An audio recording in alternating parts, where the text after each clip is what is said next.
Hey, happy Friday, everyone. Hope you're doing well. It is the last day of the work week for most of us. The weekend is here and it's exciting. It's the second to the last Friday of this month. And yeah, the month is going by quick, the month of May. And I hope you are having an amazing week and you're closing it out with a lot of success. And this is in the raw, unscripted, unpracticed, unedited conversation. We've been talking about mercy, and we're going to wrap it up today. We've been talking about the importance of having mercy over judgment. Most of us tend to judge when somebody goes wrong, and the Bible teaches us to have mercy. And we talked about different ways to practice mercy, different ways to show mercy. And the first one we talked about was look at others. We need to be able to see others. We need to be able to, kind of stop what we're doing, take a pause from our daily and busy lives and look at the needs of others. There's people around us that have needs. And one way to show mercy is to help them with those needs. Another way that we talked about was not to be offended by their sins. Sometimes we're offended by their sins and we stay away from those people. We stay away from people because, they're practicing a sin that offends me. And we talked about how Jesus, was not offended by sinners. In fact, he spent a lot of time with people that were considered sinners at that time and that were considered not desirable by the community back then and the religious community. So he was not offended by those sins, and we shouldn't either.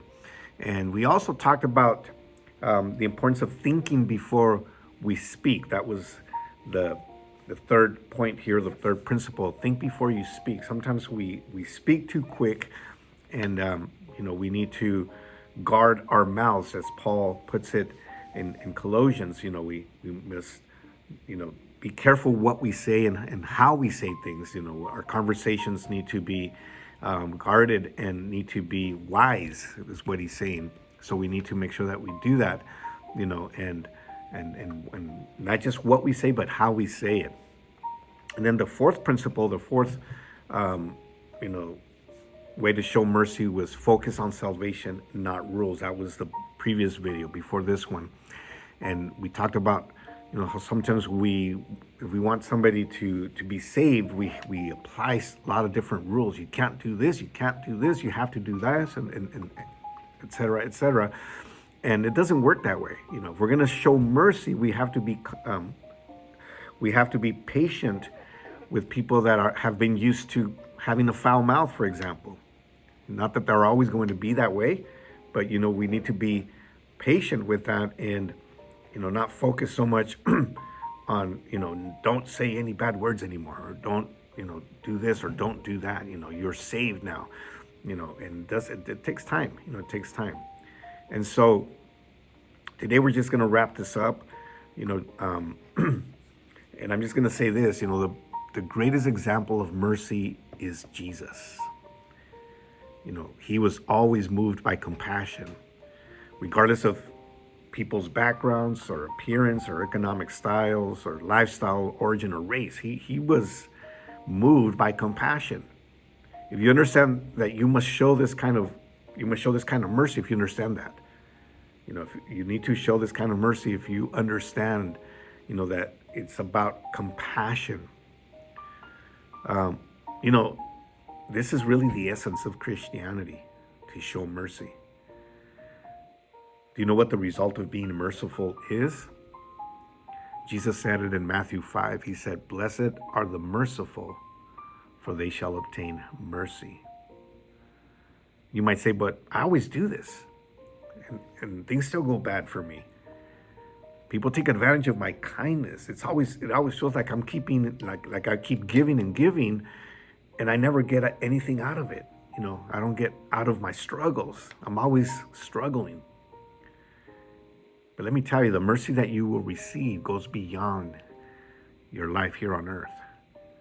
The mercy Jesus referred to is explained later in Matthew 25, 31 through 40, and it says this: when the Son of Man comes in his glory and all his angels with him, he will sit on his glorious throne. All the nations will be gathered before him, and he will separate the people one from another as a shepherd separates the sheep from the goats. He will put the sheep on his right and the goats on his left. Then the king will say to those on his right, "Come, you who are blessed by my Father. Take your inheritance, the kingdom prepared for you since the creation of the world.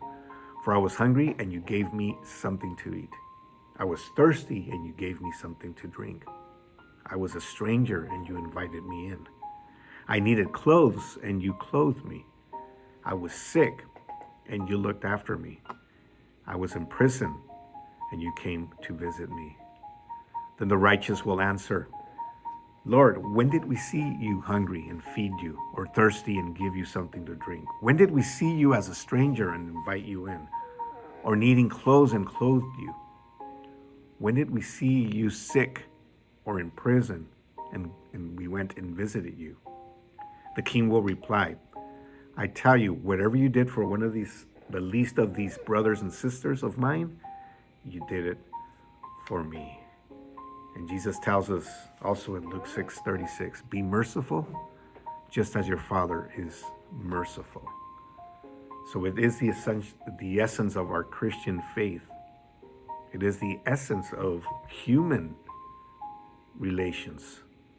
If people would be more merciful towards each other instead of judgmental, we wouldn't have the problems that we have on earth today in our world. The geopolitical issues, if people were more merciful than judgmental. And I'm talking to anybody across the spectrum. I know some people are more to the left, more people are more to the right, but I'm talking to everybody. We need to be more merciful. We need to be more kind. We need to show love and not be judgmental. All right, well, I hope you have an amazing rest of your day, an amazing weekend, and we will talk to you soon. Take care.